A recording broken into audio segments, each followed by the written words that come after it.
Berita top dan terupdate timnas hari ini. Arhan Kakak dipanggil ke timnas malah dihujat. Malaysia tiru Indonesia naturalisasi banyak pemain keturunan. Media Vietnam ejek target timnas ke ranking FIFA 50 dunia. Cina terancam disanksi berat oleh FIFA. Arhan Kakak dipanggil ke timnas malah dihujat. Arhan Kakak kembali dipanggil Sinteyong untuk memperkuat timnas Indonesia di turnamen Piala AFF 2024. Namun sayang, panggilan tersebut justru mendapatkan hujatan dari para penggemar sepak bola tanah air. Menurut mereka, Arhan Kakak tak layak dipanggil ke timnas Indonesia.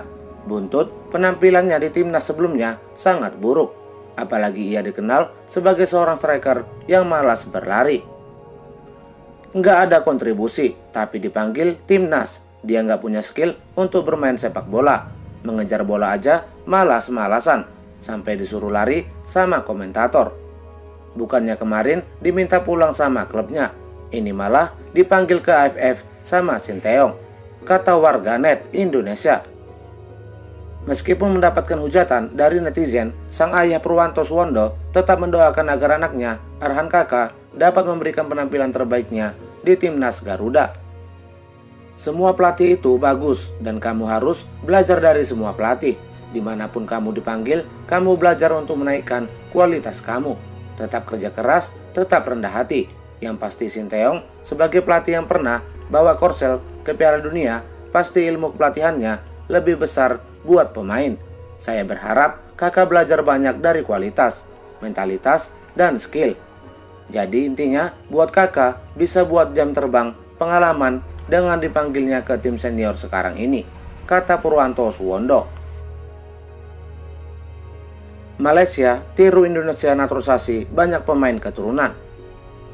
Mengaku iri dan cemburu dengan perkembangan timnas Indonesia, Federasi Sepak Bola Malaysia kabarnya akan membuat program yang sama seperti yang dilakukan oleh Ketua Umum PSSI Erick Thohir. Federasi Sepak Bola Malaysia atau FAM kabarnya berencana akan membuat proyek berburu pemain keturunan untuk dinaturalisasi gabung ke timnas Malaysia. Berdasarkan pengakuannya, program tersebut muncul setelah terinspirasi dari kesuksesan timnas Indonesia. Malaysia akan membentuk sebuah unit khusus yang akan ditugaskan untuk berburu pemain-pemain keturunan Malaysia yang berkarir di Eropa untuk memperkuat Harimau Malaya di masa depan. Seperti yang saya katakan, sekitar tanggal 15 atau 18 Desember nanti kami akan mengumumkan program ini. Saya yakin pengumuman ini akan jadi titik balik sepak bola Malaysia, kata salah satu petinggi Federasi Sepak Bola Malaysia. Media Vietnam ejek target timnas ke ranking FIFA 50 dunia. Ketua Umum PSSI Erick Thohir membuat target akan membawa timnas Indonesia masuk ke ranking FIFA 50 dunia di tahun 2045. Pencapaian ini dianggapnya sebagai cita-cita dan impian penggemar sepak bola tanah air untuk melihat Indonesia menjadi salah satu negara dengan sepak bola terbaik di dunia. Namun sayang, impian target tersebut dianggap mustahil oleh media Vietnam. Timnas Indonesia memasang target mustahil di tahun 2045. Saat ini, tim Indonesia masih berada di peringkat 125 ranking FIFA dan peringkat 23 Asia. Meskipun ada banyak kemajuan, baru-baru ini peringkat tim ribuan pulau belum terlalu meningkat. Mereka membutuhkan lebih banyak kemenangan menghadapi lawan kuat seperti Arab Saudi, tulis media Soha Vietnam. Cina terancam disanksi berat oleh FIFA.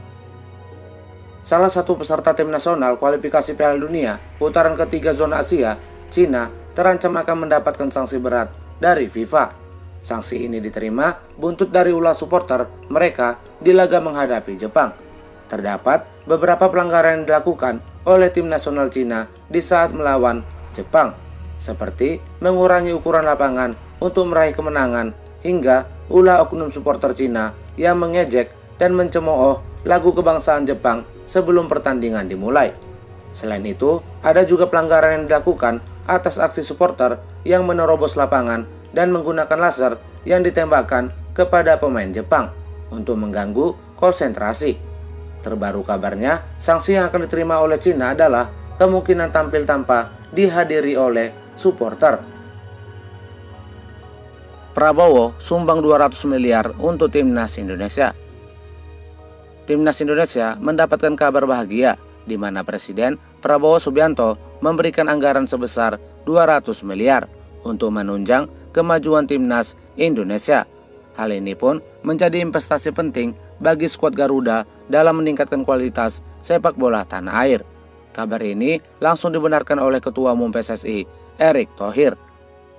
Memang terakhir saya dipanggil Pak Prabowo. Pak Prabowo komit angka yang lebih besar lagi. Kalau kemarin 120 miliar, beliau bilang saya bisa bantu di atas 200 miliar.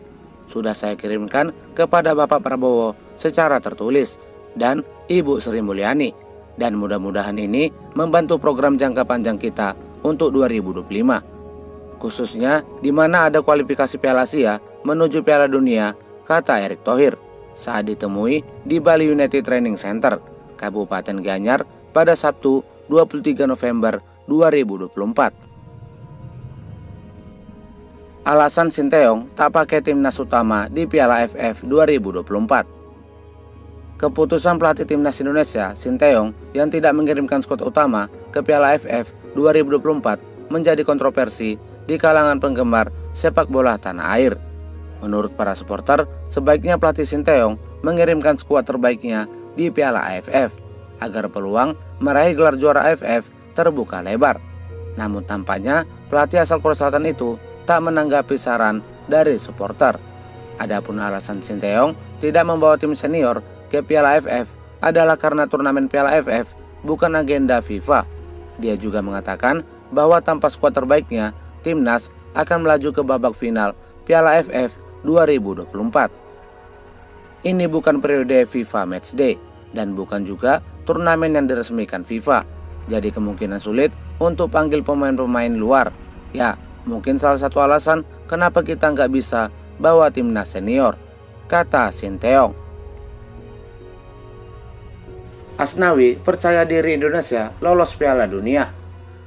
Kapten Timnas Indonesia Asnawi Mangko Alam menyampaikan kepercayaan dirinya mengenai peluang Timnas Indonesia lolos ke Piala Dunia 2026. Menurutnya, Indonesia akan berhasil lolos ke Piala Dunia 2026 dan mencatatkan sejarah baru sebagai satu-satunya negara dari ASEAN yang berhasil tampil di turnamen 4 tahunan tersebut. Tentu saja Indonesia, negara ASEAN yang akan pertama kali lolos ke Piala Dunia. Timnas Indonesia sekarang sudah lebih baik dengan banyak pemain berkualitas. Dan secara tim, rata-rata kualitas kami pun sudah meningkat, kata Asnawi saat diinterview media Thailand Trade Sport.